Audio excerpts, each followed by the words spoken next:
ऐसे अद्भुत योद्धा जिन्हें मृत्यु कभी छू भी नहीं सकती। आखिर कौन है यह चिरंजीवी? इनके चिरंजीवी होने के पीछे कौन सा रहस्य है? क्या वह अभी भी जिंदा हैं और आखिर कहाँ रहते हैं यह 7 चिरंजीवी? पहले कौन है 7 चिरंजीवी, यह जानते हैं। इसके बाद इस कलयुग में वह कहां पर हैं? इस रहस्य से पर्दा उठाने की हम कोशिश करेंगे, इसलिए इस डॉक्यूमेंट्री में अंत तक जरूर बने रहिएगा। नंबर 1, भगवान परशुराम। भगवान परशुराम श्री विष्णु के एक अवतार के रूप में माने जाते हैं।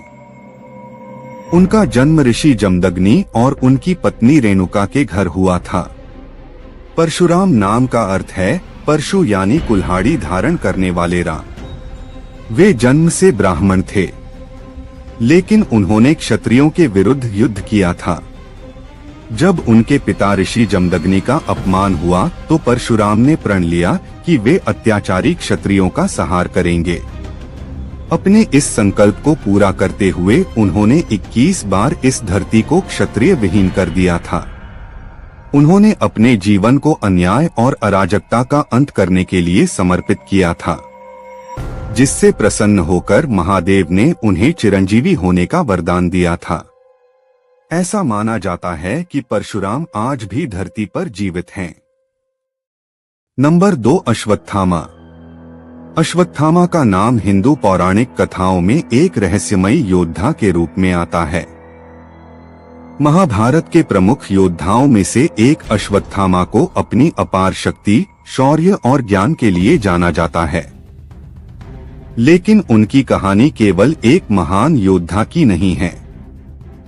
यह कहानी है अमरता, श्राप और अनंत पीड़ा की।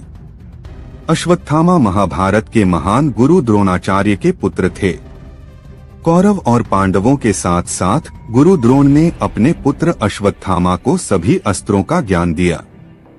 द्रोण ने अश्वत्थामा को नारायणास्त्र का भी ज्ञान दिया था, जिसका प्रयोग उन्होंने अपने सबसे प्रिय शिष्य अर्जुन को भी नहीं सिखाया था।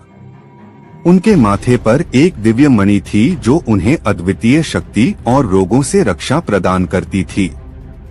अश्वत्थामा को भगवान शिव का भक्त माना जाता है और उन्होंने कठोर तप करके शिव जी का आशीर्वाद पाया, जिससे उनकी ताकत और बढ़ गई। कुरुक्षेत्र के युद्ध में वे कौरवों के पक्ष में लड़े और उनकी वीरता और शक्ति युद्ध के दौरान कई बार सामने आई। कुरुक्षेत्र में जब पांडवों ने छल से द्रोणाचार्य का वध कर दिया, तब अश्वत्थामा में प्रतिशोध की आग भड़क उठी। पांडवों का नाश करने के लिए उन्होंने नारायणास्त्र का प्रयोग किया, जिसे किसी भी तरह रोका नहीं जा सकता था। जब अश्वत्थामा ने इस अस्त्र का प्रयोग किया तो कुरुक्षेत्र में पांडवों की सेना में हाहाकार मच गया। नारायण अस्त्र भगवान विष्णु का दिव्य अस्त्र था। इस अस्त्र के सामने जो आता था वह भस्म हो जाता था। इस अस्त्र को काटने की जितनी कोशिश की जाती थी, यह अस्त्र उतना ही तीव्र हो जाता था। नारायणास्त्र को रोकने का एकमात्र तरीका था कि उसके सामने आत्मसमर्पण कर दिया जाए, यानी कोई हथियार ना उठाए और शांत हो जाए। अश्वत्थामा के नारायणास्त्र से बचने के लिए श्री कृष्ण ने पांडवों को सलाह दी कि वे और उनकी सेना सभी हथियार छोड़कर शांत खड़े हो जाएं और अस्त्र के सामने आत्मसमर्पण करें। श्री कृष्ण के कहे अनुसार जिन्होंने हथियार छोड़ दिए और शांत खड़े हो गए, वे सुरक्षित रहे। लेकिन जो योद्धा डर और गुस्से में आकर नारायणास्त्र का सामना करने लगे, वे अस्त्र की तीव्र अग्नि में जल गए। इस तरह श्री कृष्ण की सूझबूझ और सलाह से पांडवों और उनकी सेना ने नारायणास्त्र के प्रचंड प्रभाव से बचने में सफलता पाई। युद्ध के अंतिम दिन दुर्योधन की मृत्यु के बाद अश्वत्थामा ने पांडवों से बदला लेने की ठानी। रात के समय अश्वत्थामा ने पांडवों के शिविर में घुसकर पांडवों के सभी पुत्रों का वध कर दिया। यह कार्य धर्म के विपरीत था, क्योंकि उसने निहत्थे सोए हुए योद्धाओं पर वार करके उनका वध किया। इसके बाद पांडवों पर उसने ब्रह्मास्त्र का प्रयोग किया। उस ब्रह्मास्त्र को काटने के लिए अर्जुन ने भी ब्रह्मास्त्र छोड़ा। अगर दोनों ब्रह्मास्त्र आपस में टकराता तो इससे पूरी पृथ्वी का विनाश हो जाता। इसलिए भगवान श्री कृष्ण के कहने पर अर्जुन ने अपने चलाए हुए ब्रह्मास्त्र को वापस ले लिया। अश्वत्थामा ब्रह्मास्त्र चलाना तो जानते थे, लेकिन उन्हें इसको वापस लेना नहीं आता था। इसीलिए अश्वत्थामा ने तब उस अस्त्र को अभिमन्यु की पत्नी उत्तरा के गर्भ की ओर भेज दिया। वो पांडवों के वंश का विनाश करना चाहता था। भगवान श्री कृष्ण ने जब देखा कि ब्रह्मास्त्र का प्रभाव उत्तरा के गर्भ में पल रहे बच्चे पर पड़ने वाला है, तो उन्होंने अपने दिव्य शक्तियों से उस बच्चे की रक्षा की। श्री कृष्ण ने बालक को जीवन दान दिया और अश्वत्थामा को श्राप दिया कि वह युगों युगों तक भटकता रहेगा।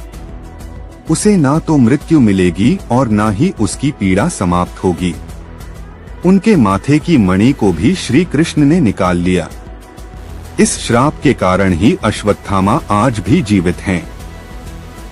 लोगों का मानना है कि वे हिमालय के घने जंगलों, वनों और गुफाओं में निवास करते हैं। उनके बारे में कई कहानियां सुनी जाती हैं, जिनमें दावा किया गया है कि लोगों ने अश्वत्थामा को देखा है। कुछ लोग मानते हैं कि वे मध्य प्रदेश के जंगलों में या फिर उत्तराखंड के हिमालय क्षेत्र में विचरण करते हैं। कई साधु और तपस्वी ने अश्वत्थामा को गंगा के किनारे किसी सुनसान जगहों पर देखा है। कहा जाता है कि उनकी पीड़ा और घाव अब भी वैसे ही हैं जैसे उन्हें श्री कृष्ण से श्राप मिला था। जो साधु हिमालय में तपस्या करते हैं, उन्होंने भी एक लंबे बलशाली व्यक्ति को देखा है, जिसका शरीर घावों से भरा हुआ है और जिससे दुर्गंध आती है। जब उन्होंने उस व्यक्ति से पूछा कि वह कौन है, तो उसने खुद को अश्वत्थामा बताया और बताया कि वह अपने पापों के कारण श्रापित होकर भटक रहा है। मध्य प्रदेश के बुरहानपुर जिले के असीरगढ़ किले में स्थित एक प्राचीन शिव मंदिर में अश्वत्थामा आज भी दर्शन देने आते हैं। कहा जाता है कि वह हर सुबह इस मंदिर में पूजा करने आते हैं और भगवान शिव को फूल चढ़ाते हैं। इस मंदिर के पुजारियों का कहना है कि कई बार लोगों ने सुबह सुबह मंदिर में फूल और ताजे जल के चढ़ावे देखे हैं, जबकि रात में वहां कोई नहीं जाता। अगर आपको यह वीडियो पसंद आ रहा है तो कृपया इसे लाइक और चैनल को सब्सक्राइब जरूर करें। इसमें आपका ज्यादा समय नहीं लगेगा, पर इससे हमें ऐसे और वीडियो बनाने की प्रेरणा मिलती है। नंबर 3, कृपाचार्य। कृपाचार्य को हिंदू धर्म के 7 चिरंजीवियों में गिना जाता है। उनके पिता का नाम शरदन और माता का नाम जनपदी था। उनका जन्म एक विशेष परिस्थिति में हुआ था। जब शरदवान ऋषि गहन तपस्या कर रहे थे, तब इंद्रदेव ने उनकी तपस्या को भंग करने के लिए एक अप्सरा को भेजा। इस कारण शरदवान की तपस्या भंग हुई और उनके धनुष से 2 संतानें प्रकट हुई, एक लड़का और एक लड़की। इस लड़के का नाम कृप और लड़की का नाम कृपी रखा गया। कृपाचार्य को हस्तिनापुर के राजा शांतनु ने अपनाया और उनका लालन पालन राजकुमारों की तरह हुआ। कृपाचार्य एक महान गुरु और आचार्य थे, जिन्होंने न केवल युद्ध कला बल्कि धर्म और नीति की भी शिक्षा दी। वे पांडवों और कौरवों दोनों के गुरु रहे। महाभारत के युद्ध में कृपाचार्य ने कौरवों का साथ दिया। कौरवों के पक्ष में होने के बावजूद उन्होंने हमेशा धर्म का पालन किया, जिससे संतुष्ट होकर भगवान श्री कृष्ण ने उन्हें अमृता का वरदान दिया था। कुरुक्षेत्र युद्ध के बाद जब कौरवों की सेना पूरी तरह से नष्ट हो गई, तब कृपाचार्य कुछ गिने चुने बचे हुए योद्धाओं में से थे। चिरंजीवी होने के कारण वे आज भी इस धरती पर मौजूद हैं। पुराणों के अनुसार कृपाचार्य आज भी ऋषियों के बीच रहते हैं और धर्म और शिक्षा का प्रचार करते हैं। नंबर 4, महर्षि वेदव्यास। महर्षि वेदव्यास भारतीय पौराणिक कथाओं के महान ऋषियों में से एक हैं।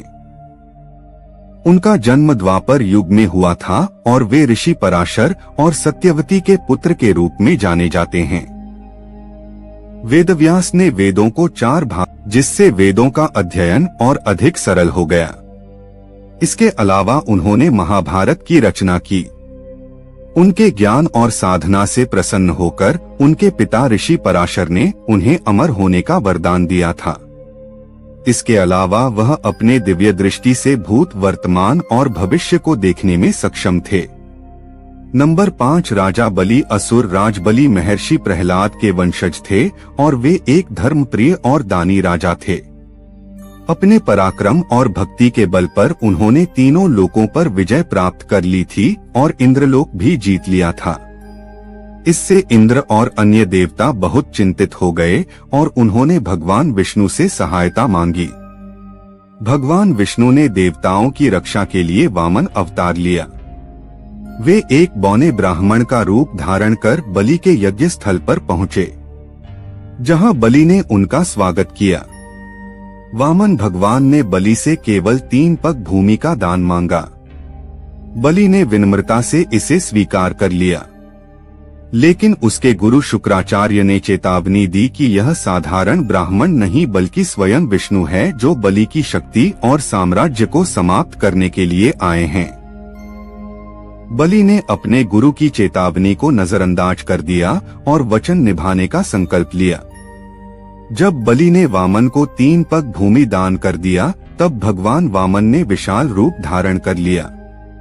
उन्होंने पहले पग में संपूर्ण पृथ्वी को नाप लिया, दूसरे पग में स्वर्ग लोक को नाप लिया।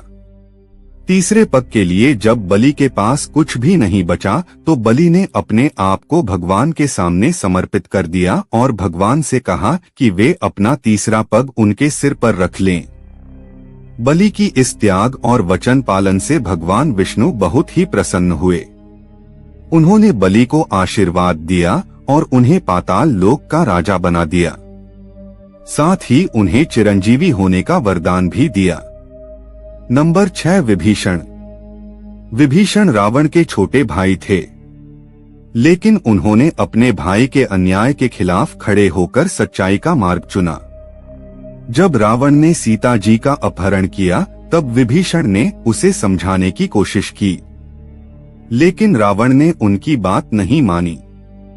विभीषण ने यह समझा कि रावण का रास्ता गलत है और उन्होंने राम जी का साथ देने का निर्णय लिया। उनकी भक्ति और सत्य के प्रति निष्ठा ने राम जी का विश्वास जीत लिया। विभीषण ने राम जी को लंका की कमजोरियों और रावण की योजनाओं के बारे में महत्वपूर्ण जानकारी दी, जिससे श्री राम को युद्ध में जीत हासिल करने में मदद मिली। जब युद्ध खत्म हुआ और रावण का वध हुआ, तब भगवान राम ने विभीषण की निष्ठा और भक्ति को देखकर उन्हें लंका का नया राजा नियुक्त किया। इसके साथ ही राम जी ने विभीषण को अमरत्व का वरदान दिया, जिससे वे चिरंजीवी बन गए। नंबर 7, हनुमान जी। हनुमान जी को भगवान शिव का अवतार माना जाता है।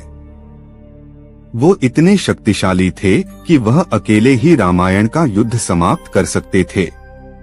न जाने कितने शक्तिशाली राक्षसों को उन्होंने अकेले ही मौत के घाट उतार दिया था।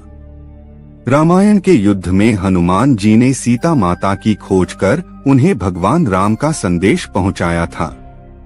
उन्होंने लंका में आग लगाकर रावण के घमंड को चूर चूर कर दिया था। लक्ष्मण जी के मूर्छित होने पर उन्होंने ही संजीवनी बूटी लाया था। जब राम भक्त हनुमान जी ने अशोक वाटिका में माता सीता को श्री राम का संदेश दिया था, तब माता सीता ने उनकी भक्ति और साहस के कारण उन्हें अमर होने का वरदान दिया था। इसके बाद जब भगवान राम का अपने धाम बैकुंठ जाने का समय हुआ, तो हनुमान जी ने उनसे कहा, प्रभु आप मुझे भी अपने साथ ले चलिए, आपके बिना मैं यहाँ क्या करूँगा। तब भगवान राम ने हनुमान जी से कहा, हे हनुमान, तुम्हें कलयुग तक धरती पर रहना है। एक समय आएगा जब पाप अपने चरम पर होगा और तब तुम्हें अपने भक्तों की रक्षा करने की आवश्यकता होगी। अपने आराध्य के वचन को कैसे ठुकरा सकते थे बजरंगबली? उन्होंने कहा, प्रभु मैं आपको वचन देता हूँ कि मैं कलयुग तक धरती पर रहूंगा। जहाँ भी आपके नाम का स्मरण होगा वहाँ मैं तुरंत उपस्थित हो जाऊंगा। आपकी अयोध्या मेरी प्राण होगी और आपके भक्तों की रक्षा मेरा परम कर्तव्य होगा। कहते हैं कि वे हिमालय की ऊंचाइयों पर स्थित गंधमादन पर्वत पर निवास करते हैं। लेकिन जहां जहां राम की महिमा गाई जाती है, वहां वे शीघ्र ही अदृश्य रूप में प्रकट होकर भक्तों की सहायता करते हैं। कलयुग में जब अधर्म अपनी चरम पर होगा, तब धर्म की स्थापना के लिए भगवान विष्णु कल्कि का अवतार लेकर इस धरती पर आएंगे। तब यह 7 चिरंजीवी कली पुरुष को परास्त करने में भगवान कल्कि की सहायता करेंगे। आज के हिंदू सनातन धर्म को लगभग भूल चुके हैं। इसीलिए सनातन धर्म के ज्ञान को सभी तक पहुंचाना हमारा लक्ष्य है। इसे पूरा करने में हमारा साथ दें। चैनल को सब्सक्राइब करें ताकि आप तक हमारी हर जानकारी पहुंचती रहे। कमेंट में जय बजरंगबली अवश्य लिखें ताकि हनुमान जी की कृपा सदा आप और आपके परिवार पर बनी रहे।